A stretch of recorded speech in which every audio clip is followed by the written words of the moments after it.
Welcome back. David Gibbs Bon is retour currently parmi nous. professor of history David at Gibbs the est University actuellement of professeur Arizona, d'histoire à and he l'Université joins us d'Arizona today to et il nous discuss rejoint how aujourd'hui pour parler de academia, la as well manière as dont le monde journalism, universitaire, often tout comme becomes le instruments journalisme, of devient souvent un state instrument and de also l'État et un reliable weapon défenseur for war. fiable So de la guerre. thank you for coming back on Merci the donc program. de revenir dans l'émission. Thank you for having me, Glenn. Merci de m'accueillir, Glenn. Il y a 25 ans, vous avez lancé un grand débat sur les biais au sein du monde universitaire, avec un texte intitulé « Les sciences sociales comme propagande ». Comme je l'ai dit, j'ai le sentiment que ce n'est pas seulement une question universitaire. Surtout de nos jours, on constate que les universitaires, tout comme les journalistes, s'alignent très étroitement sur les récits du gouvernement. Mais j'imagine que le problème est bien plus profond que cela. Je me demandais si vous pouviez... Eh bien, nous pourrions peut-être commencer par développer votre argument. Well, we can start by fleshing out your argument, perhaps. Well, let me say that. I mean, a little bit is somewhat personal. Eh bien, je dirais que c'est en partie assez personnel, dans la mesure où j'ai obtenu mon doctorat en 1989, pas en histoire, mais en sciences politiques, au MIT. Et le département de sciences politiques du MIT était étroitement lié au Centre d'études internationales, qui avait été fondé en un sens par la Central Intelligence Agency, afin de relier le MIT à l'agence. Et il existait toujours lorsque j'y étais. Je suis très fasciné par ces liens extraordinaires entre une institution, le MIT d'un côté, et la CIA de l'autre. MIT on the one hand and the CIA on the other. And it did seem very questionable because Et cela semblait très contestable, parce que l'un des reproches adressés à juste titre à l'Union soviétique, et là encore, c'était pendant la guerre froide, quand j'étais en études supérieures, c'était qu'il n'y avait pas de séparation entre le monde universitaire qui n'était pas indépendant et le gouvernement. Le monde universitaire était étroitement lié aux agences gouvernementales. Il était une expression de la propagande gouvernementale. C'était vrai. Et ce qui était censé distinguer les sociétés libres, à l'époque, on aimait les appeler le monde libre, c'était que le monde universitaire était indépendant. Les universitaires étaient censés être des acteurs indépendants, pas des agents de la propagande gouvernementale. Mais cela semblait vraiment problématique si l'une des principales institutions du pays, le MIT, était si étroitement liée à la Central Intelligence Agency. is so closely tied to the Central Intelligence Agency. And so that got me very interested in the topic. Cela m'a donc beaucoup intéressé. J'ai commencé à lire sur le sujet, et l'une des choses qui était très claire, c'est que surtout durant la première période, dans les années 50 et 60, l'un des principaux financeurs de la recherche à l'étranger en sciences sociales, pas seulement en sciences politiques, mais dans l'ensemble des sciences sociales, était la CIA et le renseignement militaire. Bruce Cummings, de l'Université de Chicago, a dit qu'il ne serait que légèrement exagéré d'affirmer que soit vous travaillez pour la CIA, soit, si ce n'était pas le cas, le FBI venait frapper à votre porte. Ce qui, bien sûr, était très menaçant au début de la guerre froide.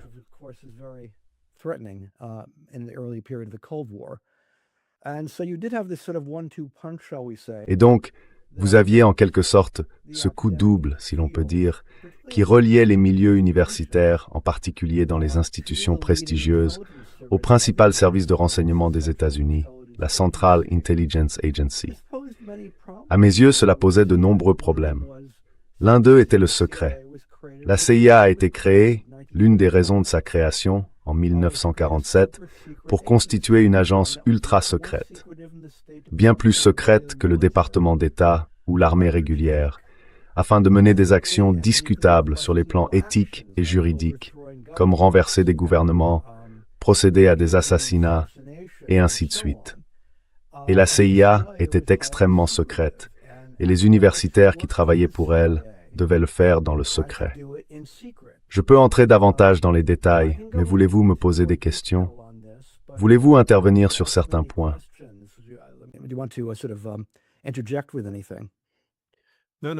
Please go ahead on what you said, but also, Non, I non, did non. wanna ask Allez-y, you how poursuivez sur ce que vous are the disiez. different ways they Mais je voulais aussi vous demander, de quelles différentes manières interviennent-ils dans le milieu universitaire, ainsi que dans le journalisme? Parce que je constate souvent que les agences de renseignement ont très tôt commencé à étendre leur influence aux ONG, par exemple.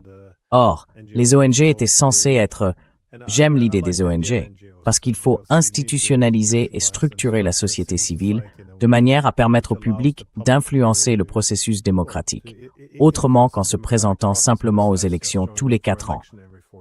Mais cela confère énormément de pouvoir si l'on peut manipuler la société civile pour qu'elle fasse ce qu'on veut. Donc la communauté du renseignement s'y est introduite.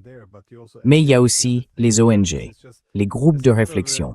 C'est juste que il y a beaucoup de domaines où les gens pensent qu'il y a une indépendance, alors qu'en réalité ce n'est pas le cas. Mais je trouvais cela intéressant, parce que dans mon esprit, l'université était censée être le dernier bastion de la pensée indépendante de l'État. Mais vous n'êtes pas d'accord. Je ne suis pas d'accord, oui. You disagree. I disagree, yes.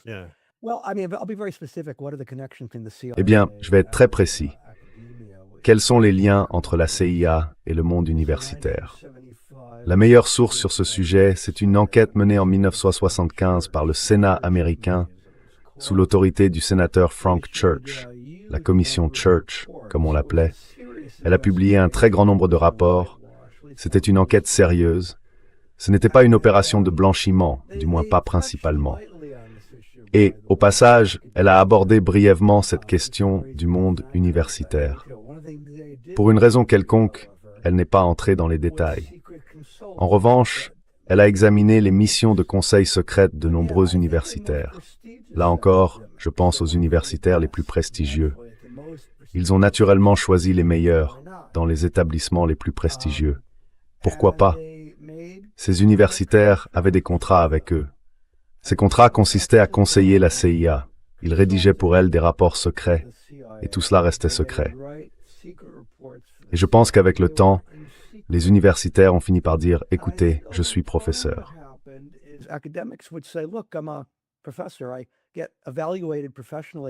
Je suis évalué professionnellement sur mes publications dans des revues et chez des éditeurs universitaires, pas sur des rapports secrets. S'il vous plaît, laissez-moi publier ce rapport. Et donc, la CIA a répondu, on va trouver un compromis. Vous pouvez publier le rapport si vous nous laissez le modifier, le censurer, comme ils disent. On se retrouvait donc avec des rapports censurés publiés en gros et financés par la CIA. L'enquête du Sénat a établi que, je crois que c'est le terme qu'ils ont employé, au moins 1000 livres avaient été publiés avec le soutien clandestin de la CIA. Notez bien l'expression « au moins ». D'accord. Donc il y en a plus de 1000.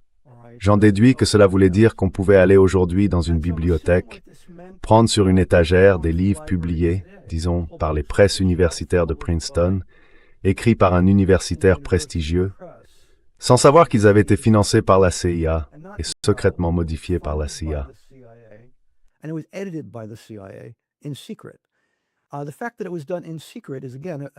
Le fait que cela ait été fait en secret pose là encore un véritable problème, parce qu'on ne sait pas ce qui a été retiré. Les universitaires sont censés être objectifs, c'est-à-dire qu'ils cherchent la vérité, et ils ne sont pas censés être partisans. Il ne devrait pas y avoir de conflit d'intérêts. Cela soulève des questions assez semblables à celles du domaine biomédical, disons, où des universitaires mènent des recherches sur l'efficacité de médicaments tout en étant financés par l'entreprise pharmaceutique qui les fabrique. C'est un vrai problème dans les sciences biomédicales. Mais au moins, une chose est claire. Les revues biomédicales exigent une déclaration complète des liens d'intérêt. Si vous êtes financé par une entreprise pharmaceutique, vous devez le déclarer, ce qui est logique.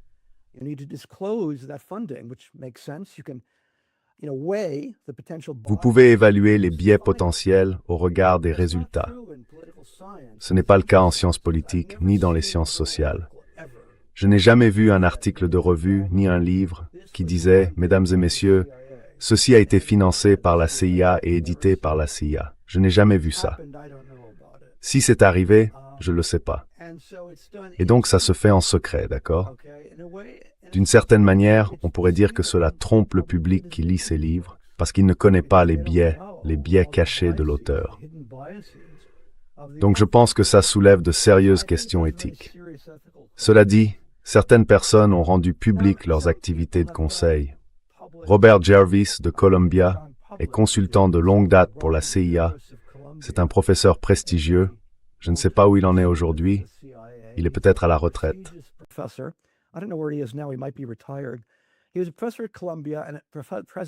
Il était professeur à Columbia et président de l'Association américaine de sciences politiques.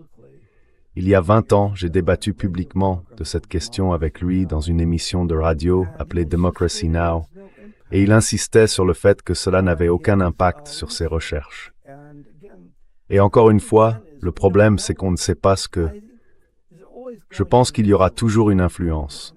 On est toujours influencé par les personnes qui nous financent. Et si vous êtes... Le problème, c'est un conflit d'intérêts fondamental. D'un côté, si vous êtes politologue, vous étudiez les conflits internationaux. De l'autre, vous êtes financé par une partie intéressée, à savoir la CIA.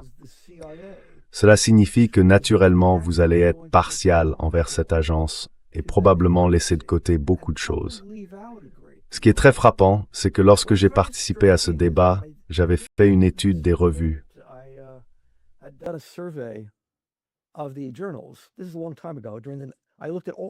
C'était il y a longtemps. J'ai examiné 5 grandes revues de sciences politiques, les principales, qui traitent des relations internationales. Enfin, ce sont des revues très connues des politistes, celles dont vous avez entendu parler. J'ai étudié tous les articles qu'elles avaient publiés sur une période de 10 ans, de 1990 à 2000. Je n'ai pas trouvé un seul article qui traite de manière significative des opérations clandestines de la CIA. Pas un seul. Et j'ai beaucoup de mal à croire que les financements de la CIA n'y soient pour rien. C'est tout de même une affirmation très frappante. Pendant une décennie, aucune mention significative de l'une des principales formes d'action des États-Unis durant la guerre froide, à savoir les opérations clandestines. Et oui, je pense que c'était la conséquence directe du financement de la profession par la CIA.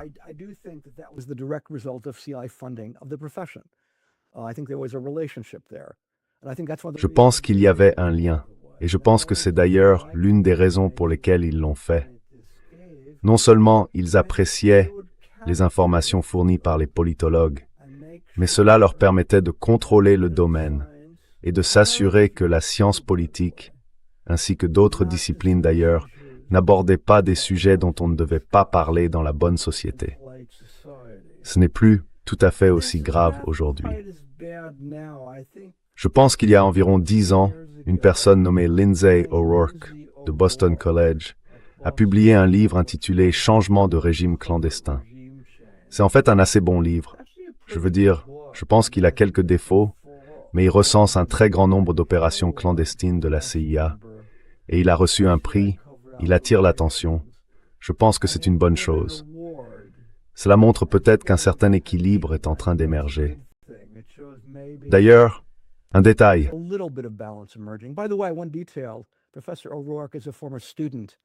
Le professeur O'Rourke a été l'élève de John Mearsheimer, ce qui, je trouve, est intéressant. John Mearsheimer est quelqu'un de très conservateur et très lié à l'establishment de la politique étrangère. Mais il a une caractéristique qui le distingue. Il est vraiment très honnête et il est prêt à prendre des risques. C'est assez rare, d'ailleurs. Je pense qu'il y a là une perspective intéressante. Aujourd'hui encore, beaucoup de gens aiment croire que les universitaires sont des radicaux qui remettent sans cesse le pouvoir en cause, qu'ils s'attaquent constamment sans relâche aux intérêts puissants du secteur privé et du gouvernement, et qu'ils cherchent à tout démanteler. Rien n'est plus éloigné de la vérité. Le monde universitaire est profondément imbriqué dans le pouvoir, à commencer par la CIA et les nombreuses autres agences, la sécurité intérieure, l'armée, ainsi que le Sexapmorgy.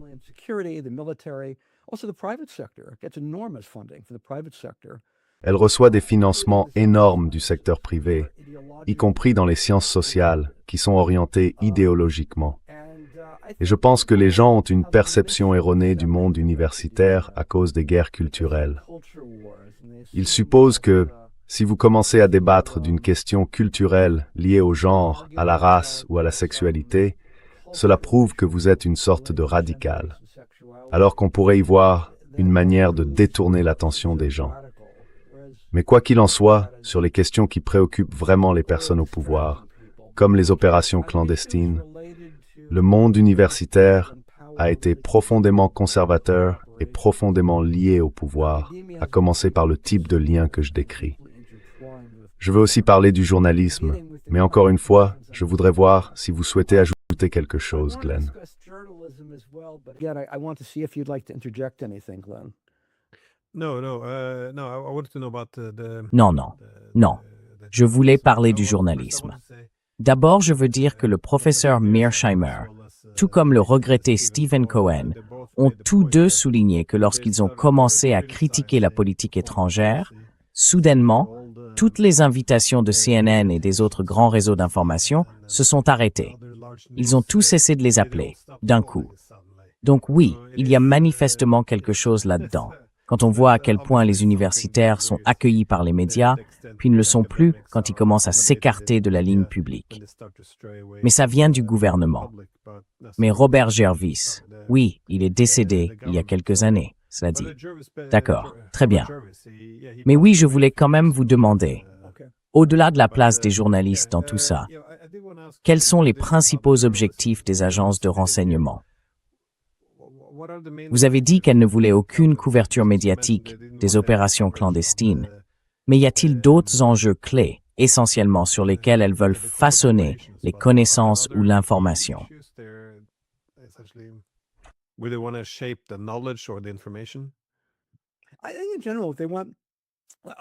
Je pense que de manière générale, ce qu'ils veulent, je pense que la CIA et plus largement les grandes agences gouvernementales, ainsi que tout l'establishment de la politique étrangère, si on le considère de façon plus large que les seules agences gouvernementales, ce qu'ils veulent au fond, c'est un milieu universitaire soumis qui serve de porte-parole à la politique officielle. C'est ça. Si vous regardez les grandes revues et que vous allez au-delà des questions culturelles, comme la masculinité et la politique étrangère et ce genre de choses, si vous allez au-delà, c'est impossible à distinguer de ce que disent les agences gouvernementales et des organisations comme le Council on Foreign Relations à New York. Cela représente le pouvoir. Le monde universitaire respecte le pouvoir. Il a tendance à s'en remettre au pouvoir.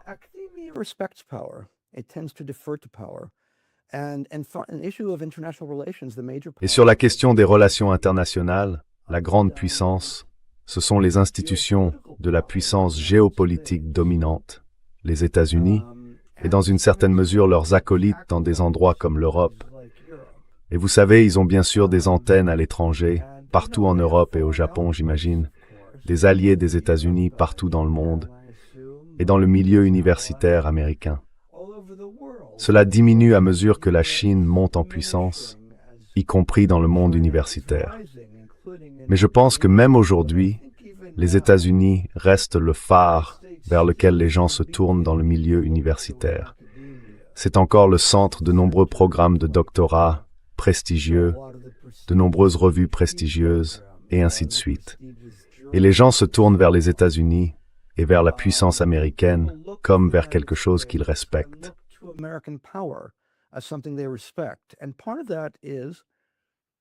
Et une partie de l'explication, enfin, il y a beaucoup de raisons à cela. L'une d'elles, c'est le financement. Beaucoup d'universitaires sont financés par des organismes gouvernementaux et cela influence vraiment toute la profession. Dans le journalisme, il se passe des choses similaires. Il y a eu une étude menée par, comment s'appelait-il, Bernstein. C'était un lauréat du prix Pulitzer, célèbre pour le Watergate. Lui et Woodward ont révélé l'affaire du Watergate dans les années 70. Il avait publié une étude dans Rolling Stone en 1977 intitulée « La CIA et la presse » ou « La CIA et les médias ». Je crois que c'était le titre. On peut encore la trouver, elle est sur Internet. Et c'était l'étude la plus sérieuse que j'ai jamais vue et elle n'a jamais été sérieusement contestée sur le plan factuel au sujet du rôle des médias. Never been seriously challenged factually about the role of the media.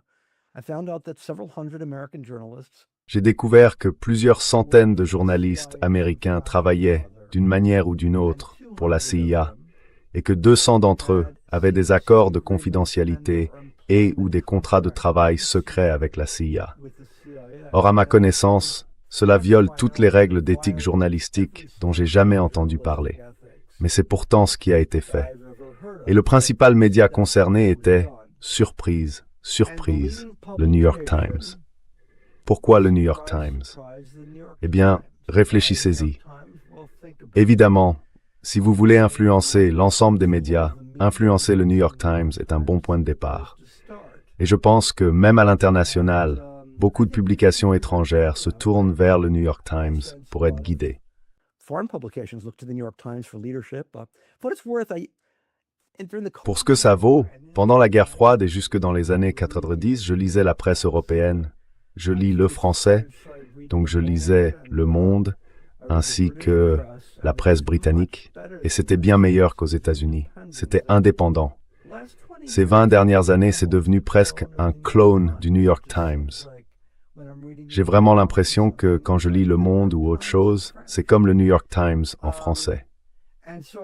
Donc, je pense que le New York Times est vraiment l'endroit où aller si vous voulez influencer tout le monde. C'est ce que la CIA a fait. Arthur Oak Sulzberger, qui a longtemps été directeur de publication du New York Times, je crois dans les années 1960, si je ne me trompe pas, était un proche ami personnel d'Allen Dulles, qui a longtemps dirigé la CIA.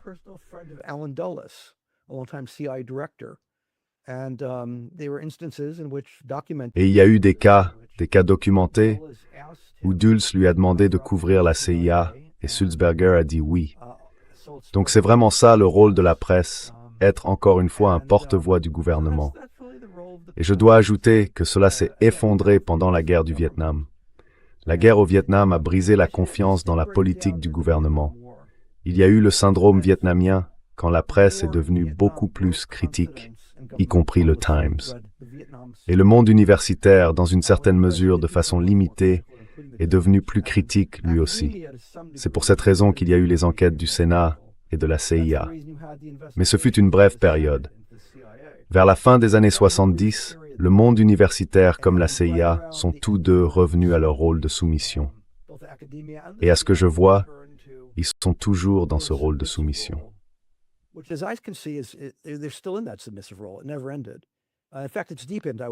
ne s'est jamais arrêté. En fait, je dirais même que ça s'est approfondi depuis la fin de la guerre froide. Je veux dire, aujourd'hui, on présente d'anciens directeurs de la CIA et d'autres personnes comme des experts, sans jamais tenir compte du fait qu'un agent de la CIA est formé à mentir. Je veux dire, c'est ce qu'ils font. C'est ce pourquoi on est formé dans le renseignement, mentir. Et ici, on n'en tient jamais compte. Ils sont traités comme des sources d'informations sérieuses, ouvertement, d'une manière qui va même au-delà de ce qui était vrai pendant la guerre froide. Donc je dirais que l'idée qu'ils sont tous de mèche n'était pas seulement vraie pendant la guerre froide. Elle l'est encore davantage aujourd'hui.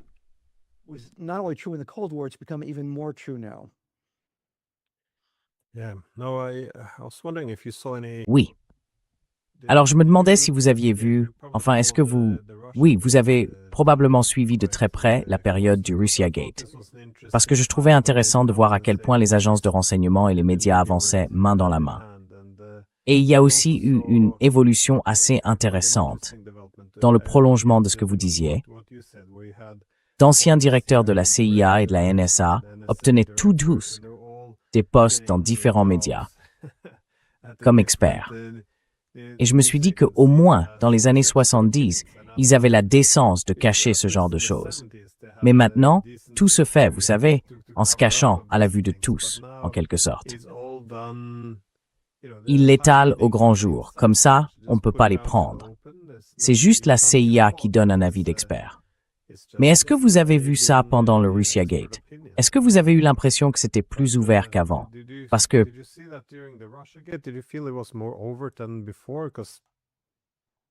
Russia was an interesting case in the sense that I think La Russie était un cas intéressant, en ce sens que je pense qu'il y a eu une série d'événements qui ont secoué les élites des deux côtés de l'Atlantique à partir de 2016. Le premier, c'était le Brexit, et je pense que ça a été un choc énorme en Europe, aussi aux États-Unis, mais surtout en Europe. Le deuxième, bien sûr, c'était la première élection de Donald Trump à la présidence. Je pense qu'à l'époque, il était perçu comme profondément hostile à l'OTAN. En réalité, ça ne s'est pas vraiment passé comme ça.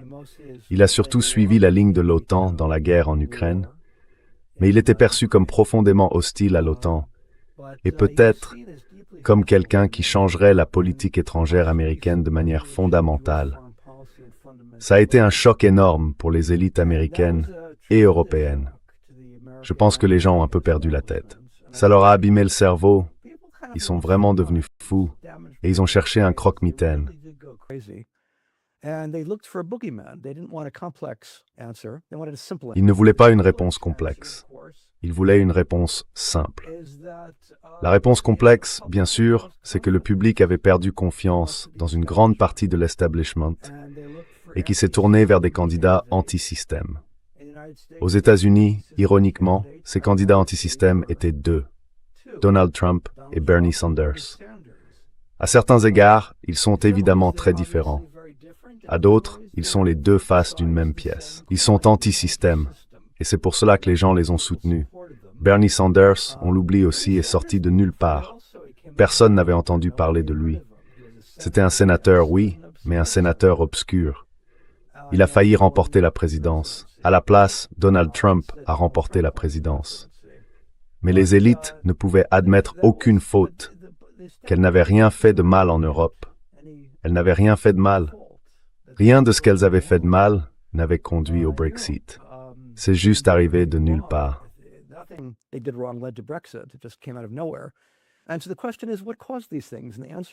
Et donc la question était, qu'est-ce qui a provoqué tout ça?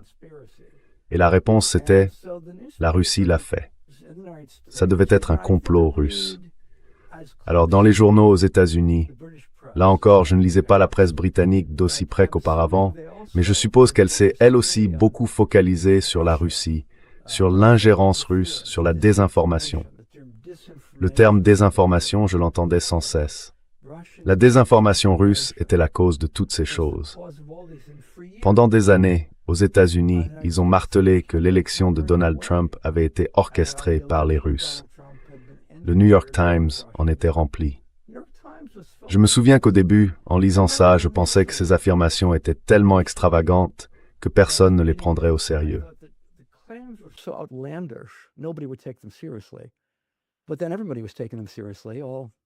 Mais à ce moment-là, tout le monde les prenait au sérieux.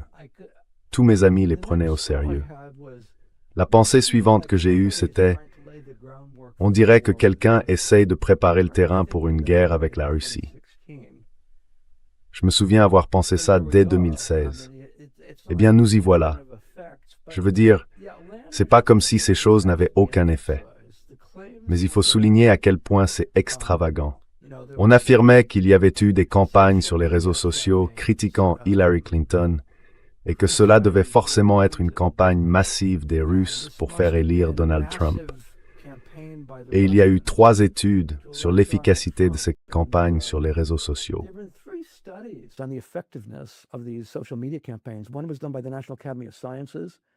L'une a été publiée dans les actes de l'Académie nationale des sciences, la deuxième dans la revue britannique à comité de lecture Nature, et la troisième par l'Institut pour la nouvelle pensée économique de New York. Menées par d'éminents universitaires, elles sont arrivées aux mêmes conclusions, avec des méthodologies différentes, mais aux mêmes conclusions. Aucune influence. D'accord, la campagne sur les réseaux sociaux n'a eu aucune influence sur le public. D'accord. Autrement dit, le terme qu'ils ont employé, c'était indétectable. D'accord? Ils n'ont rien pu détecter en termes d'influence. Et pourtant, pendant des années, c'était l'un des principaux sujets, la désinformation russe qui aurait fait élire Donald Trump. D'accord.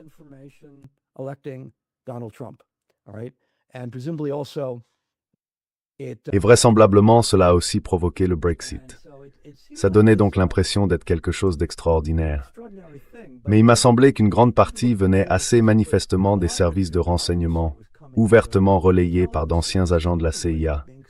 Il y a une formule « CIA un jour, CIA toujours ». On peut démissionner, mais on ne la quitte jamais vraiment. Donc pour moi, il semblait bien que les services de renseignement cherchaient à monter tout ça. Quelqu'un montait tout ça. C'était clair. Et il n'y avait rien de substantiel là-dedans. Donc voilà. Ça a contribué à empoisonner la politique américaine, mais aussi les relations internationales. Je suis convaincu que ça a joué un rôle important dans la période qui a précédé la guerre actuellement en cours en Ukraine.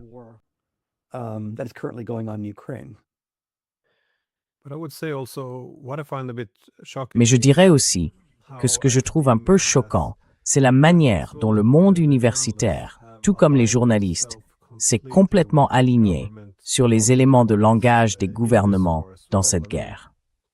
Je veux dire par exemple, tout l'argument des pays de l'OTAN, des gouvernements, selon lequel la guerre n'aurait pas été provoquée. Je trouve ça choquant parce que, si l'on examine la littérature aujourd'hui, il existe une quantité infinie d'éléments montrant que les dirigeants politiques et militaires occidentaux savaient que l'expansionnisme de l'OTAN risquait fort de déclencher un conflit avec la Russie.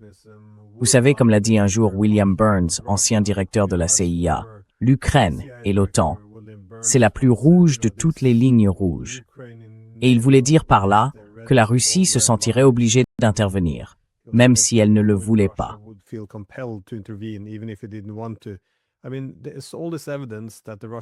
Je veux dire, il y a toutes ces preuves que les Russes percevaient cela comme une menace. Nous savions que c'était une menace. On ne peut pas vraiment le contester, mais les universitaires l'ignorent. Ils n'en parlent pas, ils n'y touchent pas. Et puis, il y a toute cette idée selon laquelle l'Ukraine devrait pouvoir choisir l'alliance dont elle veut faire partie. Elle a choisi l'Ouest. Ils ont essayé d'échapper à la Russie, tout ça. Vous savez, je ne vois pas non plus les universitaires remettre cela en cause. Je veux dire, le monde universitaire devrait être voué à la recherche de la vérité. Mais tous les sondages entre 1991 et 2014 ont montré que seule une petite minorité d'Ukrainiens le souhaitaient, que ce sont principalement les Américains qui ont poussé en ce sens et que les Européens ont suivi le mouvement, comme ils le font.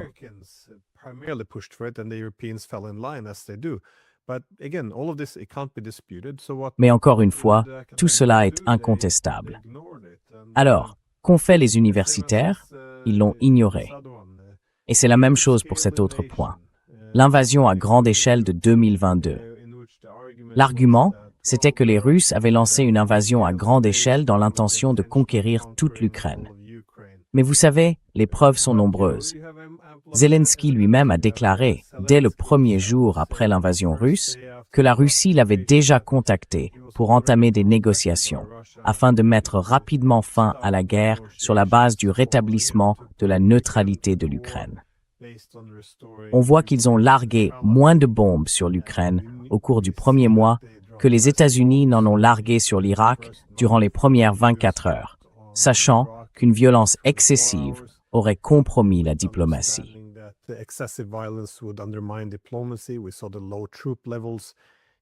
On a vu les faibles effectifs de troupes. On ne peut pas conquérir un pays de 35 millions d'habitants avec 100 000 soldats. Tout cela est incontestable. Pourtant, on voit qu'ils n'en discutent même pas. Je ne connais aucun universitaire en Europe qui accepte seulement de discuter du fait que les Russes et les Ukrainiens ont commencé à parler de paix dès le premier jour. Et c'est pareil avec cette histoire d'Istanbul. Je veux dire, on peut avoir toutes les preuves. Encore une fois, toutes les preuves. On peut avoir un ministre turc des Affaires étrangères qui affirme que les Russes et les Ukrainiens voulaient tous les deux, presque désespérément, parvenir à un accord. Mais les États-Unis et le Royaume-Uni l'ont torpillé. Cela peut être confirmé par l'ancien Premier ministre israélien Bennett. Et pourtant, cela n'apparaît dans aucun débat universitaire.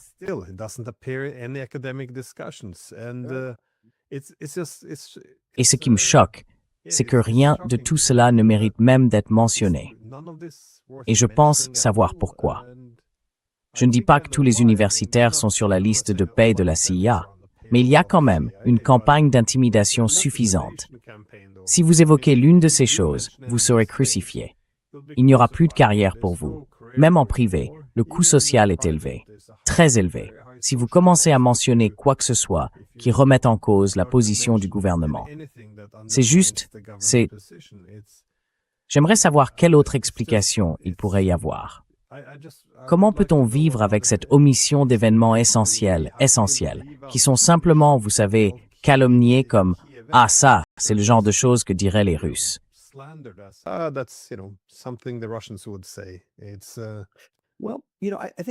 Eh bien, vous savez, je pense, encore une fois, que tout ce que vous dites est vrai à 100%. C'est certainement ce que j'ai vécu. Et je pense que, vous savez, je suis professeur titulaire. J'ai la titularisation. Cela vous donne un niveau de protection élevé. Donc je ne suis pas particulièrement inquiet. Mais si je n'étais pas titulaire, j'aurais certainement de très bonnes raisons de m'inquiéter.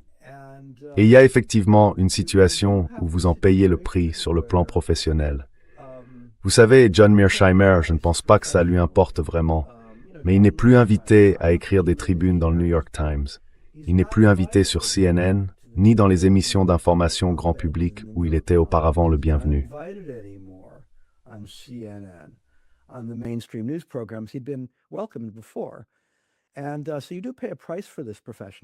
Et donc vous en payez le prix sur le plan professionnel comme personnel.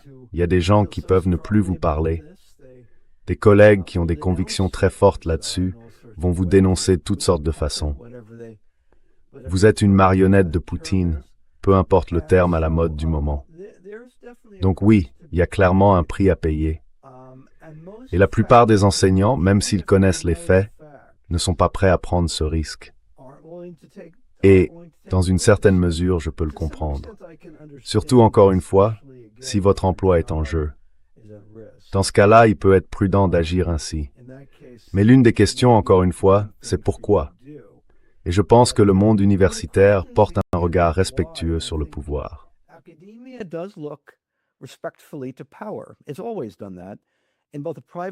Elle a toujours fait ça, aussi bien dans le secteur privé que dans le secteur public, et elle a tendance à être très soumise au pouvoir, malgré encore une fois la réputation des universitaires d'être combatifs et opposés au pouvoir. C'est un mythe complet. D'après mon expérience, il n'y a absolument aucune vérité là-dedans. Il est très rare qu'un universitaire soit prêt à défier le pouvoir dans un sens qui est vraiment du poids. Et on le voit de manière triviale. Il y a plusieurs années, vous aviez la déconstruction. Des universitaires déconstruisaient des dessins animés, et ce genre de choses était considéré comme radical. Mais s'agissant de remettre en cause la CIA ou la politique américaine en Ukraine, ça ne se fait tout simplement pas. Ça ne se fait tout simplement pas.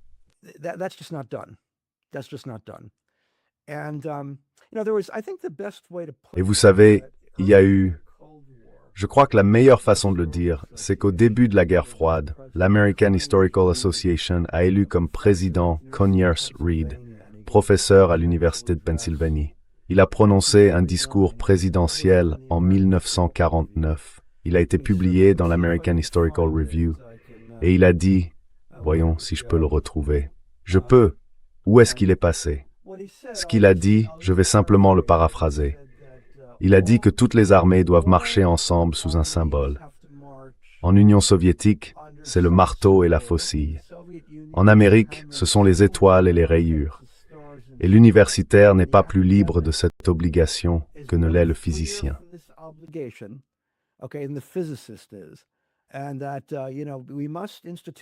Et cela, vous savez, nous devons instaurer une sorte de contrôle intellectuel si nous voulons gagner cette guerre. Et il a dit, cela peut ressembler à une forme de contrôle social que l'on préconise ici. En bref, c'en est une. Donc, vous savez, il exprimait explicitement ce qui, selon moi, était vraiment l'idée. Le monde universitaire devait se ranger derrière la politique officielle. Et il l'a dit de manière bien plus explicite et brutale que quiconque avant lui ou après lui ne l'aurait fait. Mais je pense que c'est réellement, dans une certaine mesure, ce qui s'est passé. Les universitaires se sont rangés derrière le gouvernement et ils y sont restés, sauf brièvement pendant le désastre du Vietnam et quelques autres épisodes. Mais dans l'ensemble, ils ont surtout respecté la politique officielle. Et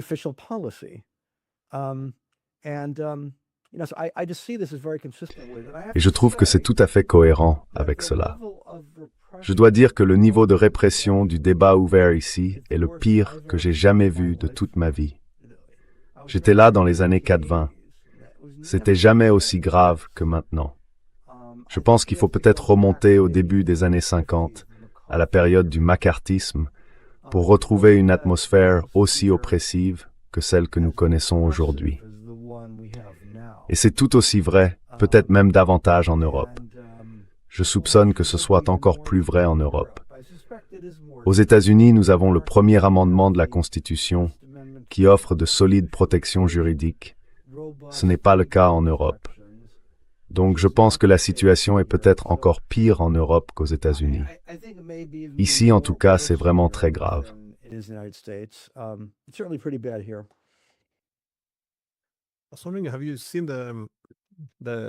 Avez-vous vu des universitaires et des journalistes reprendre le langage de l'État? Parce que je trouve ça intéressant. Orwell a beaucoup écrit sur la propagande. Vous savez, on crée un langage distinct pour nous et pour eux. Et je vois ça aussi dans le monde universitaire, surtout en sciences politiques. Par exemple, nous avons des politiques, mais nos adversaires, eux, ont des comportements, n'est-ce pas? Il y a donc cette idée pédagogique. Notre rôle, c'est de les socialiser. C'était très intégré à l'idée de l'Union européenne et de l'OTAN après la guerre froide. Le rôle de l'Occident était de socialiser tous les autres, comme une nouvelle mission civilisatrice, si vous voulez.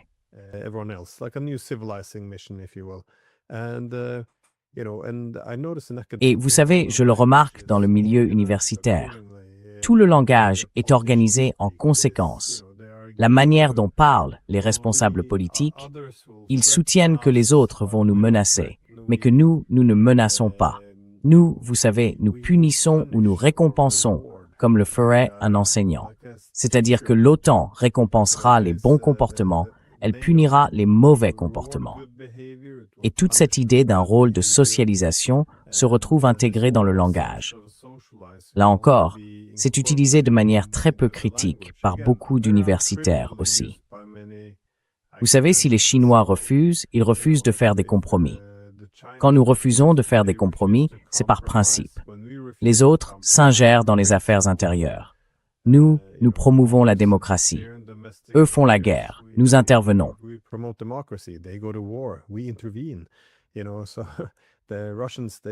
Vous savez, les Russes cherchent à exercer leur influence dans les États voisins. Nous ne faisons que promouvoir la voie européenne. Je veux dire, avec ce genre de langage, on n'a plus besoin d'avancer des arguments. Les formulations remplacent alors les arguments, ce qui est assez étrange, parce que pour les universitaires, tout l'enjeu devrait être, vous savez, de déconstruire ces mots, d'en discuter. J'ai moi aussi vécu une expérience désagréable dans mon université. 37 collègues m'ont dénoncé et ont publié une lettre dans le journal parce qu'ils disaient « Oh, nous sommes aux côtés de l'Ukraine », ce qui n'est pas le cas ici. Et la raison, c'est que je soutiens qu'il faudrait recourir à la diplomatie, qu'on ne devrait pas envoyer d'armes et que l'OTAN a contribué à provoquer cette situation, ce qui me paraît important pour la résoudre.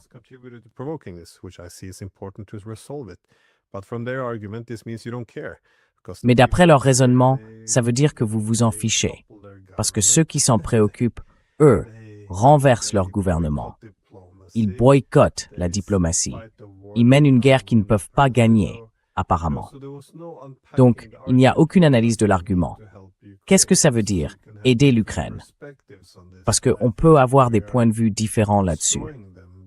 Moi, je pense qu'on les détruit en faisant ce qu'on fait aujourd'hui. On les sacrifie en tant que force par procuration.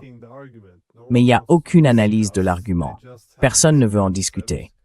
Ils ont juste cette idée. Ça, c'est pour. Ça, c'est contre. Et je trouve que les universitaires font la même chose, ce qui est très étrange, parce qu'on devrait pouvoir analyser le langage. Je ne sais pas si c'est trop spécifique, le langage des centristes universitaires. Est-ce que vous le remarquez aussi, ou...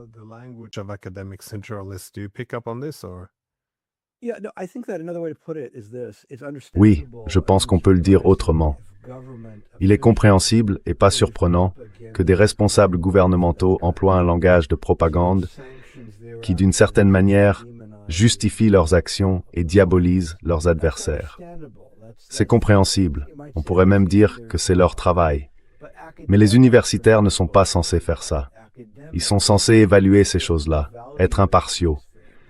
Ils sont censés être, le mot c'est objectif, et il n'y a aucune objectivité. Le monde universitaire n'est qu'un porte-voix de tout cela. Il répète simplement, sans esprit critique, le même langage que vous décrivez. J'ajouterai aussi l'intervention humanitaire, un sujet qui m'intéresse tout particulièrement.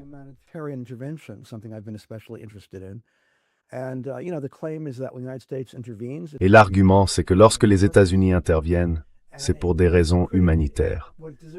Et lorsqu'ils méritent des critiques parce qu'ils n'interviennent pas, s'il y a un endroit où ils n'interviennent pas, cela révèle une réelle politique cynique. L'intervention est humanitaire parce qu'elle cherche à protéger les plus faibles. Elle protège les minorités contre les persécutions. Elle empêche les génocides. Elle protège les femmes contre les abus, et ainsi de suite. C'est le langage, pourrait-on dire, que les gouvernements peuvent utiliser comme propagande. Mais ici, ce sont des universitaires qui le promeuvent.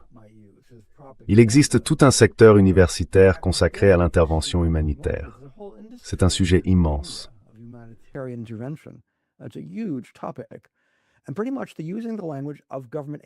En gros, ils utilisent le langage des agences gouvernementales et des ONG étroitement liées à ces agences. C'est le langage de la propagande politique, pas de l'analyse. Mais voilà où en est le monde universitaire. Et je pense que fondamentalement, sa fonction sociale consiste à servir de porte-voix du pouvoir et à le justifier. C'est essentiellement ça. On pourrait dire que les universitaires sont, dans un certain sens, je me suis particulièrement intéressé aux universitaires en tant que lobbyiste.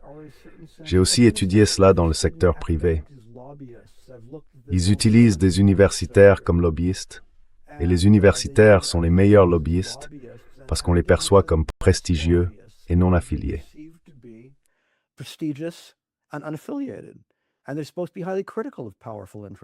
Et ils sont censés être très critiques à l'égard des intérêts puissants.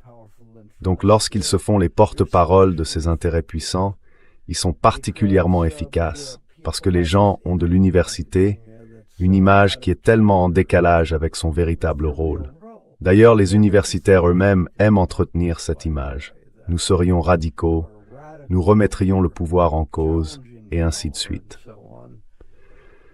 Donc je pense qu'au fond, le problème, c'est que le monde universitaire ne joue pas vraiment le rôle qui devrait être le sien. On pourrait dire que si l'université a une fonction, c'est essentiellement de demander des comptes aux puissants. C'est de contester le pouvoir. Mais encore une fois, ce n'est pas du tout ce que nous faisons.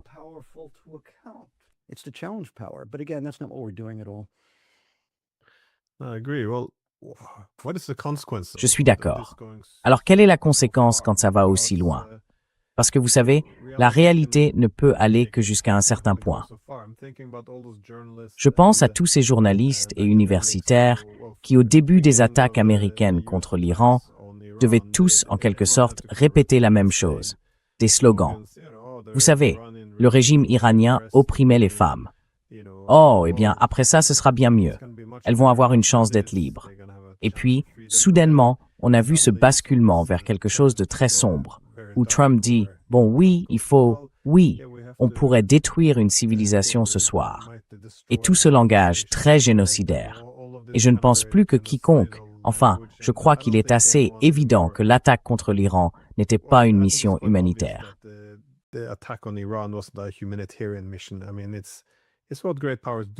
Je veux dire, c'est ce que font les grandes puissances.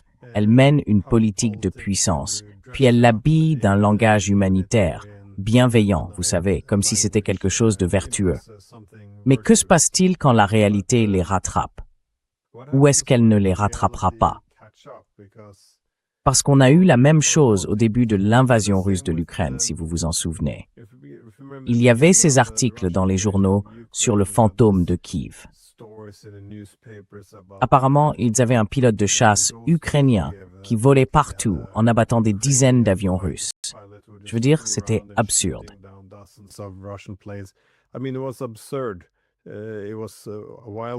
C'était une affirmation délirante, mais tout le monde devait faire semblant d'y croire, parce que sinon, vous fragilisez le récit, et alors vous êtes pro-russe.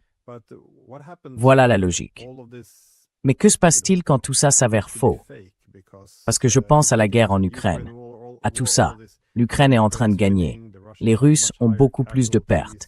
Toutes ces histoires absurdes.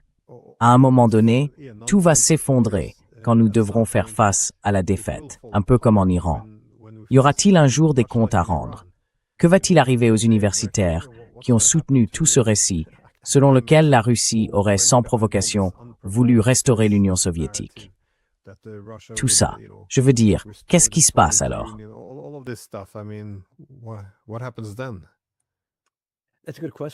C'est une bonne question.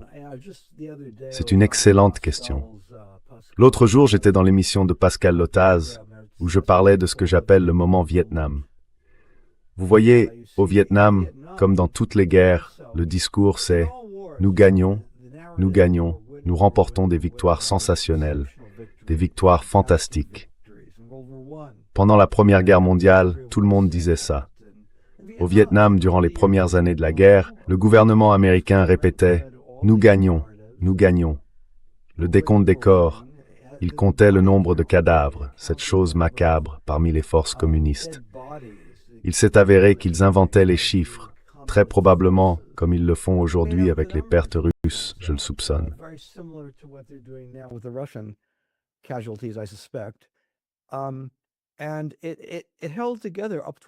Et cela a tenu jusqu'à un certain point vers 1968, quand tout s'est effondré. Et quand ça s'est effondré, il y a eu ce qu'on appelait le déficit de crédibilité. Tout l'appareil de politique étrangère a été discrédité pendant environ une décennie à cause de cela. Le soutien de l'opinion publique à la guerre s'est évaporé. Vous savez, le mouvement anti-guerre a connu une croissance fulgurante parce qu'il était tellement évident que la guerre n'était pas en train d'être gagnée. Les affirmations selon lesquelles la victoire était imminente n'étaient pas crédibles. Elles étaient ouvertement fausses d'ailleurs. Daniel Ellsberg, qui a divulgué les Pentagon Papers, travaillait pour Robert McNamara. Et vous savez, en privé, il transmettait à McNamara des rapports de renseignement sur la très mauvaise tournure que prenait la guerre sur le terrain.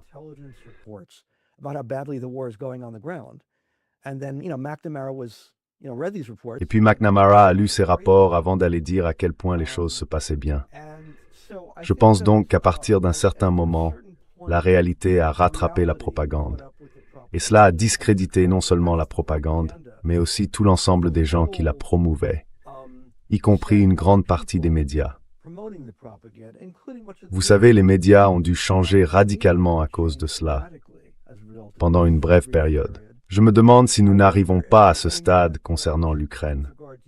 Vous savez, on nous a sans cesse servi ces récits.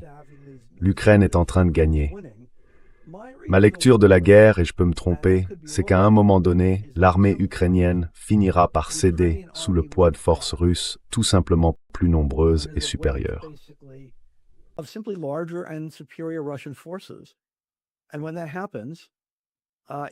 Et quand cela arrivera, on pourrait connaître un moment façon Vietnam, où la crédibilité de ceux qui font ces déclarations s'effondrera tout simplement, et où le soutien de l'opinion publique à la guerre s'effondrera lui aussi. J'espère que cela se produira, parce que je crains que l'un des dangers ici soit une guerre nucléaire.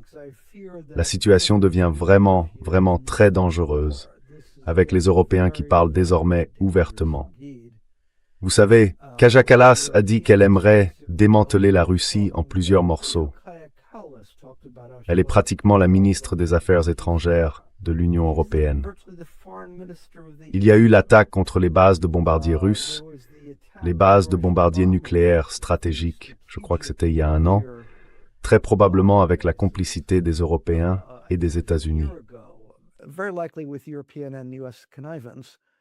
These are far more reckless than anything. C'est bien plus imprudent que tout ce qui a jamais été fait pendant la guerre froide. Et je crains vraiment que si cela continue, le risque que des armes nucléaires soient utilisées à un moment donné soit très important. J'espère donc que cela n'arrivera pas, qu'on assistera plutôt à un moment de type Vietnam, avec un effondrement du soutien de l'opinion publique à la guerre. En Europe, cela pourrait être très spectaculaire, parce que les élites politiques des principaux pays sont déjà sur une glace très mince. Regardez des gens comme Merz ou Macron ou encore Starmer récemment, qui a été contraint de partir. Ce sont des personnalités profondément impopulaires, avec certains des taux de popularité les plus bas de toute l'histoire des sondages, littéralement.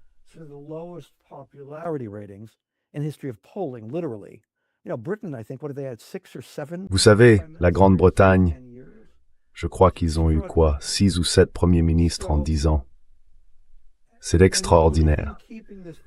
Et la seule chose qui maintient ce projet à flot, c'est le récit selon lequel nous sommes en train de gagner. Et s'il devient très clair que nous ne gagnons plus, qu'on n'aura même pas de victoire à montrer, on pourrait assister à un effondrement vraiment spectaculaire de la confiance du public envers l'ensemble de l'establishment politique, ainsi qu'à une instabilité politique prolongée. Je pense que c'est vers cela que l'Europe se dirige en ce moment. Mais je pense que la bonne nouvelle, c'est que cela pourrait, en gros, mettre fin au projet ukrainien et au moins protéger le monde d'une guerre nucléaire qui, là encore, me semble être un danger bien réel ici.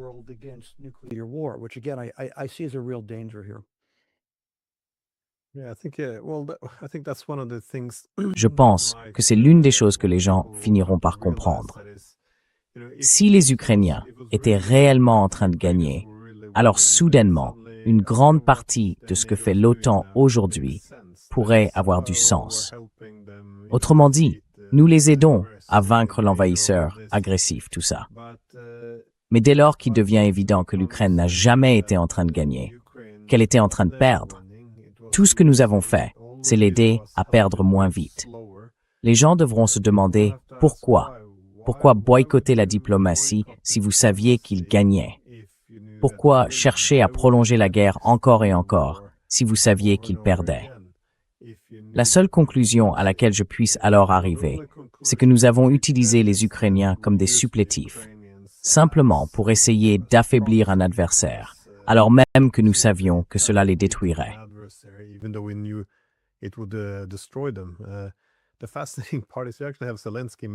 Ce qui est fascinant, c'est que Zelensky lui-même faisait déjà ce constat en mars 2022, alors que les États-Unis et le Royaume-Uni essayaient de le convaincre d'abandonner les pourparlers de paix et de choisir la guerre.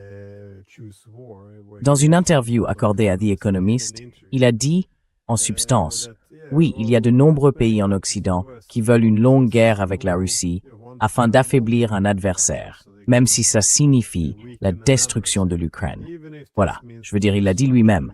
Donc à un moment donné, cela devra sortir. Mais j'avais une dernière question. Est-ce que je peux revenir sur ce que vous venez de dire?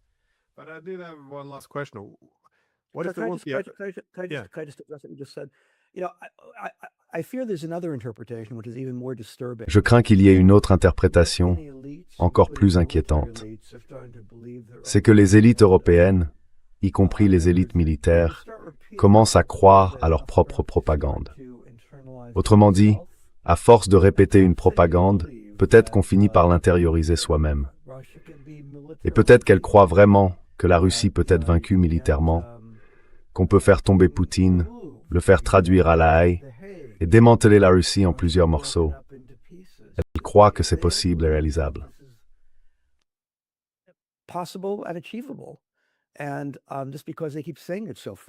Et ce n'est pas parce qu'ils le répètent si souvent que je ne peux pas me tromper là-dessus.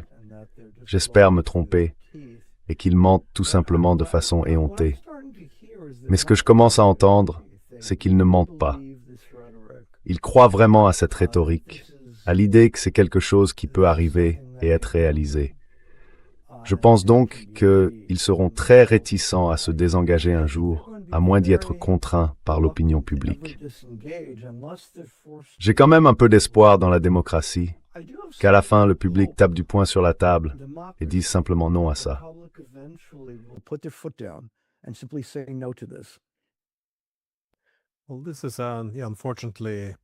Eh bien, cela fait malheureusement partie de la condition humaine.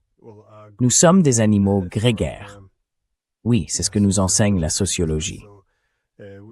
Et on le voit aussi, du moins dans les études sur la propagande. L'individu rationnel peut faire preuve d'esprit critique, mais l'instinct de se conformer au groupe, cette psychologie des foules, comme l'appelait Sigmund Freud, qui a été instrumentalisée dans la propagande par son neveu Bernays. Cette psychologie des foules submerge l'individu rationnel. Donc même si vous avez vu quelque chose de vos propres yeux, vous allez quand même vous conformer au groupe. C'est donc très puissant. Mon propos, c'est que si tous les journalistes de votre pays disent la même chose, si toute la classe politique dit la même chose, si tous les universitaires répètent la même chose, vous allez rentrer dans le rang.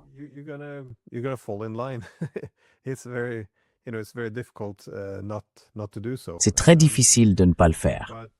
Mais oui, ce que je voulais demander, c'est, est-ce qu'il faut forcément un moment Vietnam? Parce que je me disais qu'on aurait quelque chose de similaire après la guerre en Afghanistan. 20 ans, tout ce sang et tout cet argent déversé là-dedans. Et puis à la fin, tout a été révélé. Il y a eu les Afghanistan Papers qui montraient que pendant que le gouvernement américain disait « nous gagnons », c'était en réalité faux.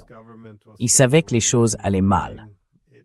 On a des documents de la CIA qui ont fuité et qui montrent que, bon, les Européens commençaient à perdre un peu leur intérêt pour l'occupation de l'Afghanistan.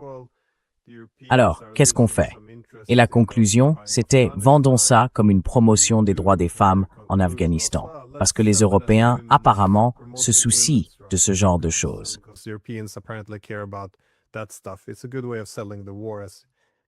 C'est une bonne manière de vendre la guerre sous l'étiquette des droits humains. Vous avez donc des gens comme Jens Stoltenberg, le secrétaire général de l'OTAN, qui écrivent une tribune avec Angelina Jolie pour y mettre un peu de glamour hollywoodien sur les raisons pour lesquelles l'OTAN serait désormais le principal défenseur des droits des femmes. Je crois qu'ils l'ont publié dans The Guardian. C'est tout simplement extraordinaire. Enfin. Mais ça a toujours été absurde. Oui, l'OTAN n'a pas occupé l'Afghanistan pendant 20 ans pour libérer les femmes, et ils n'étaient pas en train de gagner. Donc tout ça a été factice. On pourrait penser qu'une fois que tout cela a éclaté, avec ces images dramatiques de l'OTAN en fuite, des gens tombant des avions et tout le reste, il y aurait eu des conséquences. Mais on a simplement changé de sujet, semble-t-il. Enfin, comment expliquez-vous ça?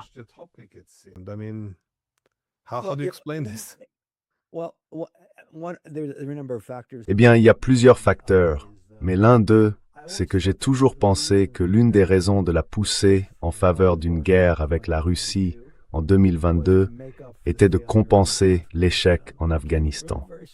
C'est arrivé vraiment très peu de temps après. Je crois que c'était en août 2021, il faut le préciser. Il y a eu l'effondrement en Afghanistan, le départ humiliant des États-Unis. Puis en février, il y a eu la guerre en Ukraine. Et il semblait nécessaire de compenser cet échec, de le masquer et de veiller à ce que l'Afghanistan ne provoque pas un moment comparable au Vietnam.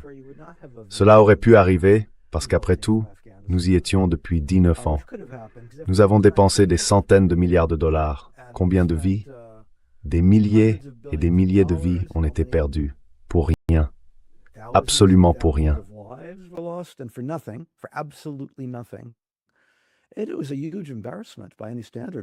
C'était un énorme embarras, à tout point de vue, et le départ a été profondément incompétent. Et tout cela a été discrètement oublié, parce qu'après tout, il y avait quelque chose de bien plus important dans le monde. Le grand ours russe qui menaçait tout le monde. Et cela a été, je pense, dans une certaine mesure utilisé comme un... Je pense qu'il y avait, évidemment, d'autres raisons pour lesquelles les États-Unis voulaient entrer en guerre avec la Russie et voulaient s'assurer qu'il y aurait une guerre avec la Russie. Et je pense que c'est exactement ce qui s'est passé. Ils ont poussé la Russie à envahir. C'est d'ailleurs un sujet sur lequel j'ai beaucoup travaillé. J'ai beaucoup écrit sur la façon dont les États-Unis ont poussé l'Union soviétique à envahir l'Afghanistan en 1979. Situation très similaire. Russia into the Soviet Union into invading Afghanistan in 1979. Very similar situation. But I think one of the triggers to it was indeed. Mais je pense que l'un des éléments déclencheurs a bien été l'échec en Afghanistan. Donc il y a ça. Alors pourquoi suis-je plus optimiste cette fois-ci? Nous avons connu de multiples échecs américains. Il y a eu la guerre contre le terrorisme, ce fut un échec. Il y a eu le renversement de Kadhafi, ce fut un échec. Bien sûr, la guerre en Irak a été une catastrophe d'une ampleur remarquable et sans aucune responsabilité. Personne n'en a payé le prix, c'est incroyable, pas même des excuses publiques. Alors pourquoi le public a-t-il accepté ça? Je suis stupéfait que l'establishment soit tiré comme ça, permettez-moi de le dire. Je veux dire, une partie de l'explication, là encore, c'est cet extraordinaire miasme de propagande qui a imprégné toute la discussion sur le sujet, et le fait que ce soit bipartisan. Les deux partis ont soutenu la poursuite de ce type de politique.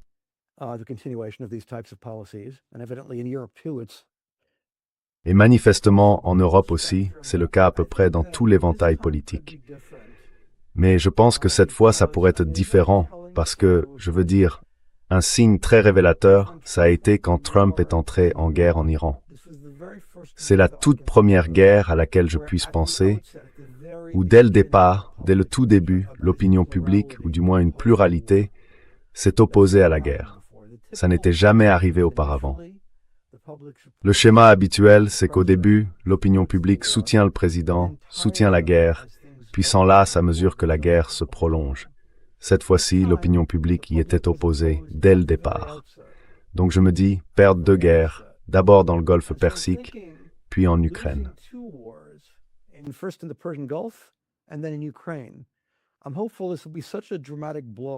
J'espère que ce sera un coup si brutal, porté à l'idée d'intervention sans fin et de guerre sans fin, que cela finira par entraîner un effondrement du soutien de l'opinion publique. Et qu'on connaîtra le moment Vietnam, celui où l'opinion dit simplement « Non, on ne va plus faire ça ». Cela dit, j'admets qu'il y a ici des différences historiques assez évidentes. La plus frappante, bien sûr, c'est la conscription. Pendant la guerre du Vietnam, l'Amérique avait une armée de conscrits. Le service militaire était obligatoire pour les hommes et il y avait des moyens d'y échapper si vous aviez fait des études. Mais si vous n'étiez pas instruit, en gros, vous partiez dans le delta du Mekong. Donc un facteur majeur de l'opposition à la guerre, c'était la conscription, le service militaire obligatoire. Ça n'existe plus aujourd'hui. L'armée est composée de volontaires.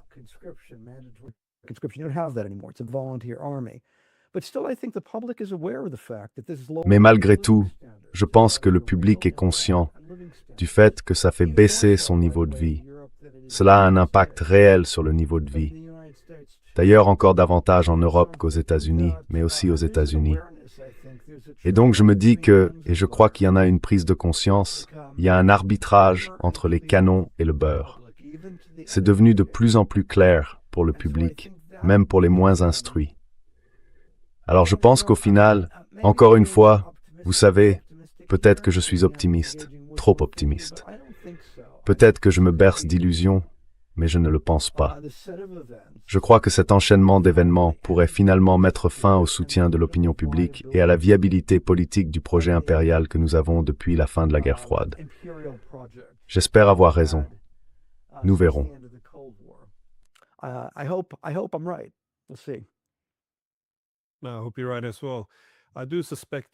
J'espère que vous avez raison, moi aussi. Je soupçonne toutefois que si Trump est vaincu en Iran, sur le chemin du retour, ils feront un détour par Cuba et essaieront d'en faire un petit succès pour compenser cette défaite. Mais je pense que vous avez raison. Une défaite en Iran, une défaite face à la Russie. Et tout cela est évidemment aggravé par les problèmes économiques qui ne cessent de s'accumuler et vont finir par prendre leur propre dynamique. Je pense qu'il sera difficile de contrôler le récit après ça. Donc oui, j'espère que vous avez raison. Je termine rarement ce podcast sur une note optimiste, alors restons-en là et merci beaucoup d'avoir pris le temps.